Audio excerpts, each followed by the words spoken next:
Yo, what is up, ladies and gentlemen? My name is Phonics, and today is going to be another episode of Elite Showcase. For those of you guys who are new to my channel, basically I take elite weapons, kind of review them, go over them, give you guys the pros and cons, whether it's worth keeping or scrapping for that XP. The gameplay in the background today is going to be like a 3-minute DNA bomb using the AE4 Gigawatt, which is going to be the weapon we're reviewing today.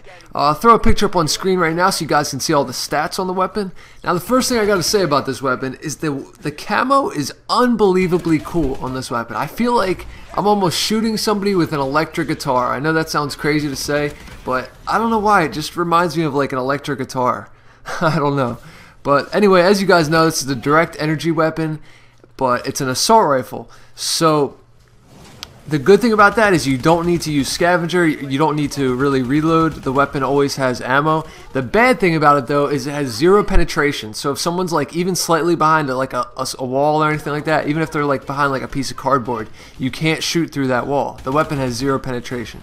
So, you know, as you guys can see from the stats, it has +1 damage, which turns it into from the damage profile being 34, 30, 30, it turns the damage profile into being 34, 34, 30. So what that basically means is it just really extends the 3-shot kill range of this weapon immensely. I believe the 3-shot kill range of this weapon goes from like 600 to about 1300, so it almost doubles the 3-shot kill range, which is pretty cool. So if any of you guys remember from the video that I made about 2 weeks ago about the best variant of the AE4, I'll put a link in the description to that video if you guys want to see it. But basically I was talking about how the Supernova is better than the Gigawatt in every single way. And I still believe that to be true. Not that the Gigawatt is a bad weapon. It's a really great weapon actually. It's really good, has a long 3-shot kill range, doesn't need scavenger, you know, it's decent.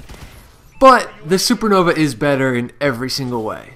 The only thing that the Gigawatt has that the Supernova doesn't have is it has a slightly faster ADS time, but it's like 10%. It's not really like the equivalent of putting on like a free quick draw or anything like that. It's very negligible. I wouldn't say, I mean it's noticeable, but barely. It's not as noticeable as like putting on, say, a quick draw grip or anything like that. Another thing I gotta say about this weapon is it has the worst, I repeat, the worst iron sights I have ever seen on a weapon in Call of Duty. Honestly, like when I tried to use this weapon with the iron sights, and I felt like I was looking through a baby doll's asshole or something like that. Like it's just, you're trying to look through this tiny little hole and spot targets, and it's just, no, just don't even try it. Just throw a red dot on this weapon. That's the way to go. Speaking of attachments, I'd say the best 3 attachments you want to run on this weapon are obviously going to be a certain type of sight. I prefer just a regular red dot myself. I prefer stock, but if you're not one of those players that doesn't like stock, you can throw on quick draw or the regular foregrip. And then the last one is going to be heatsink. Heatsink is pretty much the most necessary attachment besides a sight, just because this weapon overheats. If you just hold down the trigger, it's going to overheat after 15 shots. But if you put on the heatsink, I believe it goes to 20 or 21. So yeah, that's about it, guys. Today was kind of a short episode. Hopefully you guys enjoyed this episode of Elite Showcase. For some reason, I don't know why, but whenever I use this weapon, I can always get 1 DNA bomb, but then whenever I go for the second one, I just die to something stupid. So I'm not really a huge fan of this weapon. This is like my personal preference of this weapon is just I don't really like it just because it fires a little bit too slow for me. But you know, like it's all said, it's all personal preference. It does have a really long 3-shot kill range, so that is a plus. I believe it has the longest 3-shot kill range of any assault rifle, so keep that in mind. Plus you don't need scavenger, which is always nice. If you guys enjoyed this episode of Elite Showcase, smack that like button. It really helps my channel get known, get out there. You know, it just helps my content grow, and I'd really appreciate it from you guys.